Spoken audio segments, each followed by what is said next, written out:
tous, c'est le retour de la quotidienne, de la grande semaine de l'élevage. Vous l'attendiez avec impatience et nous voici ici à Pompadour dans le bastion du concours complet pour vous faire vivre les compétitions des jeunes chevaux en cycle classique pour les 4, 5 et 6 ans. Mais également il y a du cycle libre ici cette semaine avec les premières, deuxième et troisième années. Quelques poneys aussi sont de la partie. Nous allons vous en dire plus sur tout ce qui va se passer sur ces 5 jours. Et puis nous rencontrerons Yves Gay qui va nous en dire plus, lui, sur la morphologie des jeunes chevaux, sur ce qui fait l'évolution de ces jeunes chevaux de concours complet. Avant cela, un point sur le programme avec Olivier Le Gouy.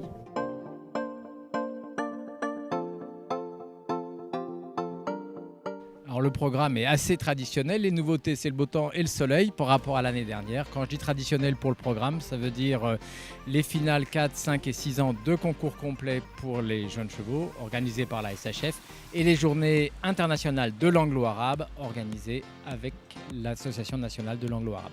Alors on attend effectivement beaucoup de monde, on a un nombre d'engagés qui est à peu près similaire à l'année dernière, donc ça c'est pour les professionnels qui participent de l'organisation du site, mais effectivement pour le grand public on espère du monde, il va faire beau, on a eu la chance aussi de faire de la médiatisation et donc on espère que les messages auront été entendus et que les Corréziens, Limougeaux et les personnes de Nouvelle-Aquitaine vont nous rejoindre sur ce très beau site de Pompadour.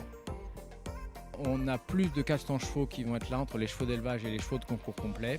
On a plus de 40 exposants, on est content, on a un très beau village qui s'est renouvelé, une très belle terrasse, des exposants pour tous les goûts, pour les professionnels, des marchands de sel, des marchands d'aliments, évidemment de la restauration très variée, mais également aussi de l'art, des bijoux, enfin des nouveautés cette année. Donc venez visiter le village, il est en plus magnifique.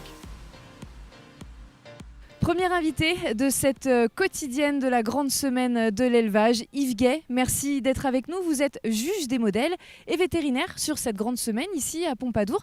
J'aimerais qu'on aborde avec vous un sujet qui va intéresser, je pense, beaucoup de monde dans l'évolution de la morphologie du cheval.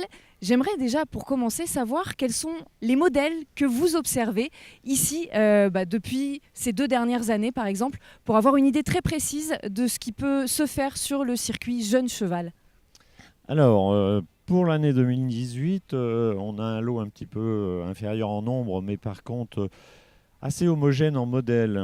Et on va vraiment vers un modèle sport. Ça a toujours été un peu le cas en chevaux de complet. Mais avec beaucoup d'hétérogénéité sur les chevaux de 4 ans qui sont un peu des chevaux tout venants, pas encore très spécialisés dans leur discipline. Alors que cette année, on a des chevaux qui sont vraiment orientés complets avec du sang. Ça, c'est pour les jeunes chevaux et les 4 ans qu'on a vus ce matin. Pour ce qui concerne l'évolution de la morphologie, elle évolue, on en parlait avec les modifications de la discipline, puisque la discipline s'est raccourcie en distance. Elle a augmenté la technicité et la hauteur des obstacles, la répétition des combinaisons. Et donc, on a été vers des chevaux qui ont plus d'aptitude à l'obstacle, notamment, c'est ce qui a vraiment changé. Donc, avec des chevaux qui ont un bout de devant un peu plus vertical, qui ont un petit peu plus de force dans leur ensemble, qui sont moins orientés vers la vitesse, moins horizontale. Puisque ce qui a changé, vous le disiez, donc dans cette réglementation, c'est vis-à-vis du cross, les obstacles. Il n'y a plus de steeple, il y a des normes de sécurité notamment moins tendues pour les chevaux. Et c'est ce qui fait donc la distance aussi a été raccourcie. Et c'est ce qui fait qu'on se rapproche un petit peu plus du saut d'obstacle. Il y a moins les spécificités du cross qu'il y avait il y a 15 ans, c'est ça? Oui, bien sûr. Il y avait non seulement le steeple, mais il y avait 2 routiers. Donc les chevaux arrivaient à faire entre 30 et 40 km et sauter jusqu'à 40 obstacles. Maintenant, c'est raccourci. On n'a plus de routier, on n'a plus de steeple, on n'a plus qu'un seul cross. Donc ils ont privilégié la direction et la répétition des sauts, les sauts de puce, les directionnels, les combinaisons de 4-5 obstacles de suite qu'on n'avait pas autrefois. Donc il nous faut des chevaux très réactifs et puis qui sautent bien, qui ont une aptitude obstacle comme des chevaux de CSO effectivement. Donc là, on parle du cross et du saut d'obstacle, mais évidemment, il y a également le dressage, où là, c'est encore une autre spécificité, mais qui est du coup peut-être un peu plus mise à l'écart comparé aux autres. C'est vraiment sur cette nouvelle aptitude au cross et à combiner avec le saut d'obstacle. C'est vraiment là le cœur névralgique des jeunes chevaux que vous voyez, de la morphologie de ces jeunes chevaux. C'est ce qui a changé, ce qui a modifié un peu l'orientation de l'éleveur et du croisement. Le dressage, on l'a toujours eu, donc on a toujours essayé d'avoir des chevaux avec un peu d'aptitude, avec des allures, avec un trot, un galop, un pas, ce qui rend la discipline complexe dans la sélection, parce qu'on veut et des chevaux de dressage et des chevaux de CSO et des chevaux qui galopent. Alors quand on sélectionne beaucoup de points différents, c'est plus difficile de les sélectionner. Donc c'est ce qui en fait la difficulté, mais le changement de règlement a vraiment fait qu'on a été vers des chevaux et notamment vers des étalons qui nous amènent cette force à l'obstacle, cette aptitude à l'obstacle pur et pas uniquement de grandes galopades, quoi. Avec toujours du sang, il en faut quoi qu'il en soit sur le concours complet, plus que sur le saut d'obstacle. C'est ce dosage-là maintenant qui change aussi, qu'il faut gérer, qui vient souvent désormais de la mer finalement.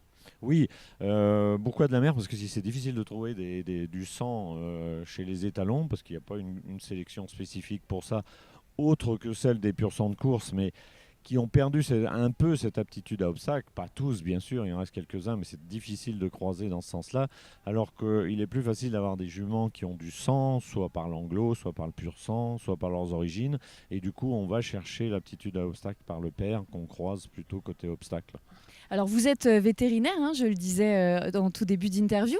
Vous avez donc un deuxième regard aussi. Une fois que vous avez jugé ces jeunes chevaux, vous savez aussi ce qui va faire qu'ils seront moins blessés pour apprécier les modèles.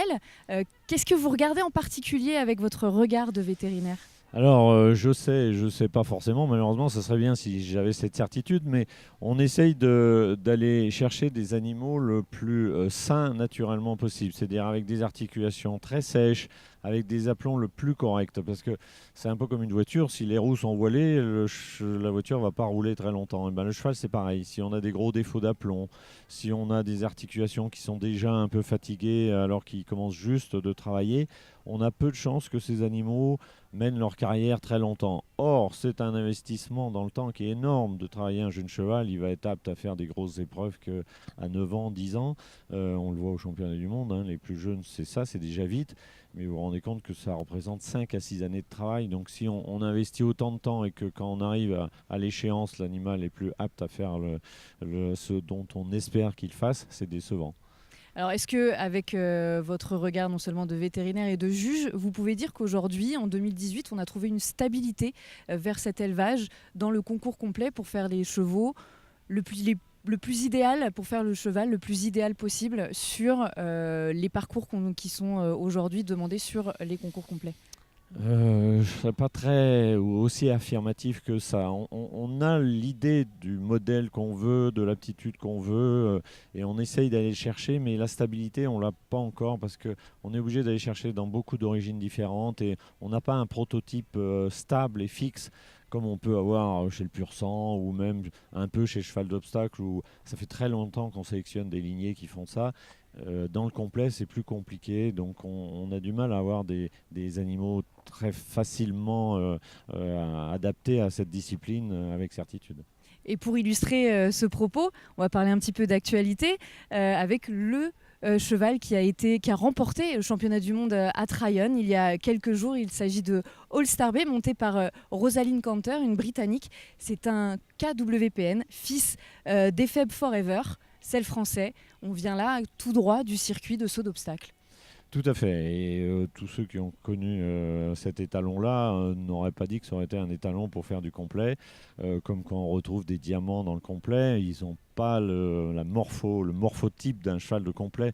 Mais on a été chercher justement cette aptitude, cette force à l'obstacle exceptionnelle, rarissime, pour apporter sur une jumenterie de sang. Et puis de temps en temps, on a un animal exceptionnel et qui gagne ce genre d'épreuve. Ça laisse encore plein de suspense en tout cas sur cette discipline. Merci beaucoup Yves de nous avoir apporté toutes ces précisions. On va pouvoir apprécier d'autant plus de venir regarder ces jeunes chevaux ici au haras de Pompadour et pourquoi pas d'essayer de miser sur ceux qui vont faire l'avenir et pourquoi pas qui seront les futurs champions olympiques à Paris en 2024. Merci beaucoup Yves. Merci. Et pendant qu'Yves s'occupe de juger les jeunes chevaux au modèle, Pierre Souvestre, lui, les observe sur la neppe. C'est donc en mouvement qu'il apprécie leurs allures. Voici maintenant son avis sur ce qu'il observe dans l'évolution de la morphologie des chevaux de complet depuis plus de 20 ans. Avant, on avait du sang, on a encore beaucoup de sang. Maintenant, le sang est beaucoup mieux contrôlé par une morphologie, correcte, adaptée, c'est-à-dire une encolure bien sortie, une arrière-main qui fonctionne, un cheval d'une taille pas trop grand, pas trop petit, la taille moyenne, un mental qui permet aussi de contrôler ce sang. Alors moi j'ai connu, on avait des réformes de course pour aller vite, etc. Le mental n'était pas toujours là, la morphologie, des fois on la mettait de côté, mais là c'est du sang qui est contrôlé par une morphologie qui est bien adaptée et qui est contrôlée par l'épreuve de modèle. Voilà.